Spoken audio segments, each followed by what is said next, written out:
자, 우리 수학적 귀납법에 대해서 공부를 좀 해보려고 하는데요.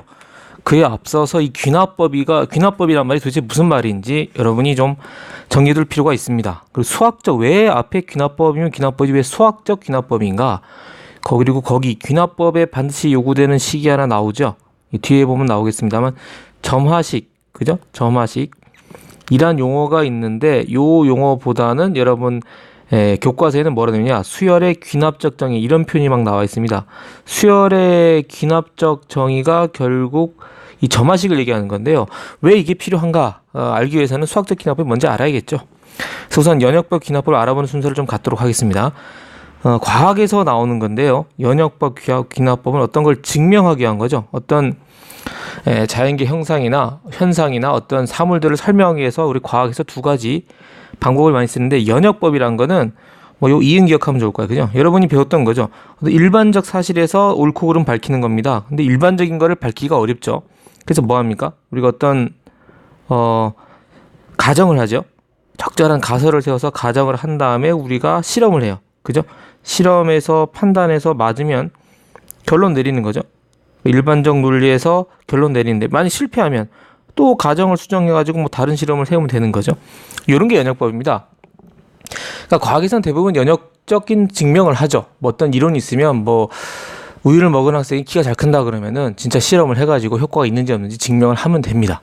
귀납법은 뭐냐? 좀 그거와 정반대적인 겁니다. 귀납법은요, 그 구체적 사실 뭐 이런 겁니다. 뭐 구체적 사실을 다 모아가지고 이게 다 맞으니까 나머지 것도 맞을 거다라고 얘기하는 거죠. 어떻습니까? 허점이 많을 수밖에 없어요. 뭐 예를 들어서 뭐 A, B, C, D가 있는데 A, B, C, D, E가 전부 다 1이다. 다 1이면 되는데 만약 2가 1이 아니다 그러면 귀납법은 틀린 겁니다. 그러니까 100% 맞추기가 굉장히 어려운 그런 증명 방법이죠. 그럼 뭐 어떨 때 쓰느냐? 어떤 과학 이런 거보다는 사회적인 거 있잖아요. 그러니까 뭐 꼭 100%가 아니더라도 대보편적으로 대다수가 만족할 수 있는 거면 그거는 옳다라고 생각하는 어떤 도덕적인 거, 사회적인 판단, 꼭 뭐 아니면 도다라는 표현이 필요 없는 것들이 이제 귀납법을 쓰게 됩니다. 그렇죠. 그러니까 뭐 막 500만 명 중에 한 명이 반대하면 사실은 과학적으로는 틀린 거죠. 100% 다 만족해야 되는데 그런 건 있을 수 없으니까 귀납법이란 건 구체적 사실들, A도 그렇고 B도 그렇고 C도 그렇고 D도 그렇고 E도 그러니까 F도 아마 그렇지 않겠냐, 이런 얘기가 바로 귀납법입니다. 그러면 더군다나 더 황당한 거는, 아니 이렇게 귀납법이 이런 성격을 갖고 있는데 수학에서 어떻게 귀납법을 쓰냐, 이런 말이죠. 수학적인 귀납법입니다. 그래서 그냥 일반 귀납법과는 얘기가 다릅니다. 어떤 표현을 쓰는지 설명을 좀 드려보겠습니다. 우리가 여러분 일반적으로 과학에서 보는 건 연역법이죠. 뭐 덧붙여 말하면 여러분 진화론 같은 것도 사실은 이게 이렇다가 아니고 갈라파고스 군도내에 있는 그 동물들의 많은 자료를 수집해서 이렇고 이러하니까 이렇다라고 가설을 제시한 거죠. 물론 현재 계속 증명으로 밝혀지고 있긴 하지만 그 귀납법적인 어떤 증명들을 취하기 때문에 반박이 계속 가능한 거예요. 반박하면 계속 증명해내고 있죠. 그죠? 그래서 현재 진행형인 학문이기도 하고요. 어쨌든 그럼 수학적인 귀납법은 뭐냐? 수학적 귀납법입니다. 단순합니다. 생각해볼까요? 귀납법은 결국 어떻게 해? 구체적으로 하나하나 다 집어넣어서 맞아야 되는 거야. 수학적으로 가능하다는 얘기입니다. 어떤 거냐? 점화식 좀 이따 설명하고요. 이렇게 생각하는 겁니다. 뭐 예를 들어서 수학에 있어서는 수학의 귀납법이면 이런 거죠. 여러분이 식을 세우는 거야. 어떤 수열이든 어떤 증명에 대해서 수학적인 식을 세우고 그게 n이 1일 때 성립하는 걸 보입니다. 성립했어요. 그 다음에 가정하는 거죠. 그 n에다가, 수학적 식 n에다가 k를 대입했을 때 성립한다고 가정을 하고요. 뭘 보이느냐? 가정한 겁니다, 저거는. 그럼 n이 뭐일 때, n이 k 풀었을 때 성립하는 거, 이거를 증명하는 거죠. 이게 여기가 제일 포인트입니다. 여기서 시험이 자주 나오는 거죠. 그러니까 단순합니다. 1일 때 성립하는 식을 찾고요. 어떤 여러분이 수학적인 식을 찾는 거야. 대입할 수 있는 식을. 뭐 수열에게서는 그게 바로 뭐가 돼? 그 점화식이죠. 점화식. 그죠? 어떤 걸 얘는 이거다라고 설명하는 그런 식을 세워서 이럴 때 이럴 때 성립하는 걸 보인 다음에 K일 때 성립하는 걸 가정하고, 요 식 자체를요. K 플러스 때 증명만 해주면, 그죠? 이게 증명이 되면 이제 귀납법이 되는 거야. 1 집어넣으면 2가 되는 거고, 2 집어넣으면 3, 또 3 집어넣으면 4, 4 집어넣으면 5. 어때요? 모든 구체적 사실들을 다 증명해낼 수 있죠. 그래서 수학적 귀납법이란 말을 쓰는 겁니다. 납득되십니까? 구체적인 거 맞잖아. 그죠? 1 넣어서 성립하면 1 되면 2도 성립하니까 2 넣으면 다시 도로 3, 3 넣으면 4, 4 넣으면 5. 계속. 다 할 필요가 없다. 그죠? 이렇게 되는 게 바로 수학적 귀납법입니다. 그럼 도대체 점화식이 뭐냐? 이 수학적, 특히 수열에 있어가지고 수학적 귀납법을 설명할 때 필요한 요소가 바로 점화식인데요. 점화식 얘기를 좀 해보도록 하겠습니다. 점화식입니다. 점화식은 수열의 일반항을 뭐 여러분 배우는 게 등차 수열의 점화식, 등비 수열의 점화식, 조화 수열의 점화식 여러 가지 배울 텐데요. 이 점화식 용어 자체를 여러분이 좀 이해해 두시면 되겠습니다. 점화식이 그죠? 점화식이 수열의 일반항을 한 개 이상의 앞선 항을 이용해서 나타낸 식. 뭐 이런 겁니다. 수열의 일반항. 그러니까 여러분이 배웠던 게 뭐 있어요? 예, 수열의 일반항을 한 개 이상의 앞선 항. 그러니까 수열의 일반항이랑 여러분이 AN이면 이런 거겠죠? 수열의 일반항이면 AN. 요거를 한 개 이상의 앞선항, 그러니까 n 플러스 1이거나 n 마이너스 1이거나 이런 걸로 표현한 식.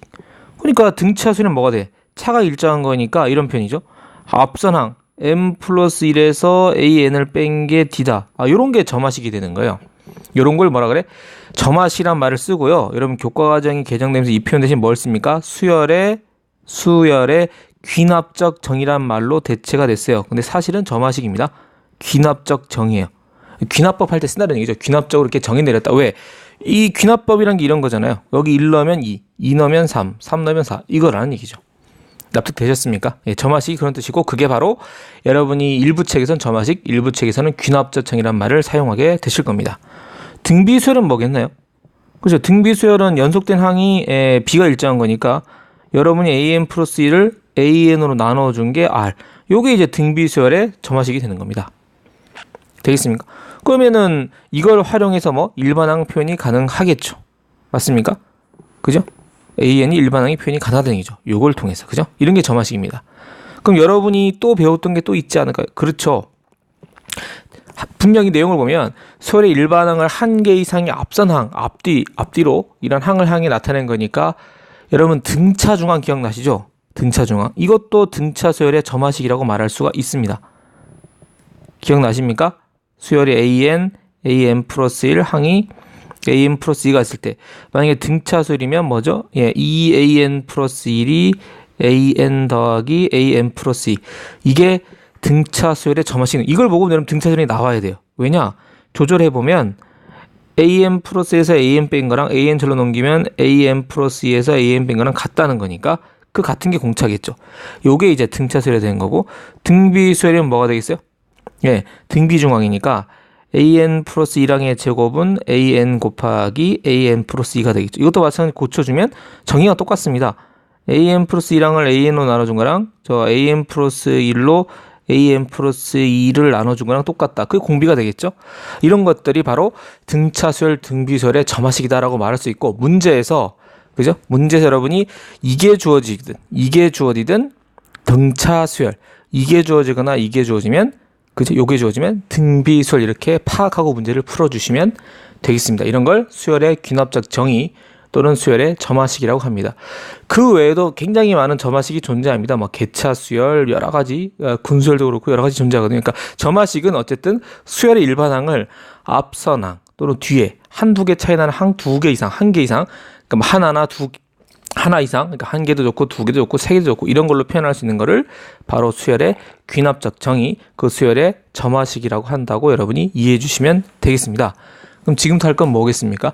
예, 여러 가지 점화식 형태를 공부하고 나서 이 점화식 활용해서 뭐 하는 거예요? 이 점화식 하는 이유가 뭐죠? 수학적 귀납법 때문이에요, 결국에. 그 점화식이 있어야 거기다 뭐 1 집어넣고 K 집어넣었다가 K 플러스를 증명하고 성립시킬 거 아닙니까? 예, 점화식을 구하는 것 자체, 수열의 귀납적 정의를 구하는 것 자체가 바로 수학적 귀납법을 해결하기 위한 전초전이다라고 생각하시면 훨씬 납득하시기가 쉬울 겁니다. 서두가 굉장히 길었죠? 문제 해보겠습니다. 자, 그럼 등차 수열의 점화식 기억하실 거, 그죠? 요거 있죠? an 플러스 1은 an 플러스 t 또는 an 플러스 1에서 an 뺀 거. 그러니까 연속된 항을 뺀 게 공차다. 요게 등차 수열 점화식 또는 요런 거. 연속된 항의 차, 한 개 이상 나타내면 되니까 an 플러스 1에서 an을 빼나 an 플러스 2에서 an 플러스 2를 빼나 똑같다. 요거 변형이 뭐였죠? 이거 식 정리하면 뭐가 돼? 그렇죠? 2an 플러스 1에 AN에 AN 플러스 2. 요거 정리한 게 얘예요. 같은 얘기입니다. 그죠? 요거 2항에서 2n 풀고 이거 넘기면 이거잖아요. 그죠? 이거는 전부 같은 표현입니다. 이게 나오면 바로 등차 수열의 수학적 수열의 기납적, 등차 수열의 기납적 정의니까 등차 수열로 파악하면 되겠습니다. 문제 보실까요? 1번 보시면 이렇게 나와 있죠. 이걸 보고 여러분이 납득을 하셔야 돼요. n 플러스 1항에서 n 플러스 1항 뺀 거랑 n 플러스 1항에서 n항 뺀 거랑 같다. 예, 이걸 바꿔 표현한 게 뭐야? 요거 2항에서 2an 플러스 1로 바꾸고 요거 an에 an 플러스 1로 바꾸면 이게 뭡니까? 이거 변형하면 이게 이거랑 똑같은 거예요. an 플러스 2가 an 더하기 우리 또 2입니까? 1이죠. an 플러스 1이 an에 an 플러스 2. 등차 중앙 얘기를 하는 거다. 똑같은 얘기다. 뭐다 이거? 등차 수열에 등차 수열. 등차 수열을 바로 보시면 되겠습니다. 그럼 그 다음에 이게 보면 1항이 1이고 요건 이제 우리가 이거 보면 바로 턱 나오는 게 있죠. 앞에서 많이 했습니다. 우리 등차 수열인 거 알고 나면 이 성질 알고 있죠. 그죠? 등차 수열이면 AM항에서 AN항을 빼면 뭐죠? 예, M-ND였습니다. 당연하죠. 그죠? 그러면 또 저 왜 저래요 하시는 분 있어서 또 한 번 씁니다. 이젠 좀 아셔야 돼. 왜냐하면 AM항이 여러분 일반항으로 표현하면 첫째 항에다가 뭐죠? 예, M-1D 아닙니까? 그죠? 일반항 알잖아. AN에 AN이라 그러면 등차 수열이면 첫항 플러스 M-1D인 거 알잖아요. 정리가 됐으니까. 그러면 요거 N이면요. 요것도 A1이고 M-1D 아닙니까? 그 둘 빼주면 AM-AN 하면 예, 요거는 다 사라지고 마이너스 다 사라지고 뭐만 나와요? 예, 그렇죠. M-ND만 남습니다. 이를테면 이런 거죠. 등차 수열이면 A7-A 하면 5D인 거예요. 그죠? 뭐 A7-A4 하면은 3D 이런 식으로 바로바로 계산돼야 되는 겁니다. 따라서 이거 보면 화들짝 나와야죠. 첫째 항 1인 거 나왔고 저거 보면 AM 플러스에서 M 플러스이면 몇 D? 7D인 겁니다. 7D. 7D가 35인 거예요. 당연히. 바로 나와야죠. 그럼 D는 얼마? D가 온 겁니다. 되겠습니까? 그럼 이제 A100을 쓰면 되죠. 100항은 뭐죠? 예. A1에다가 몇 D? 예, 99D죠. M-1D니까. 되겠습니까? A1이 1이고요. 예, 99 곱하기 5 해주면 되겠습니다.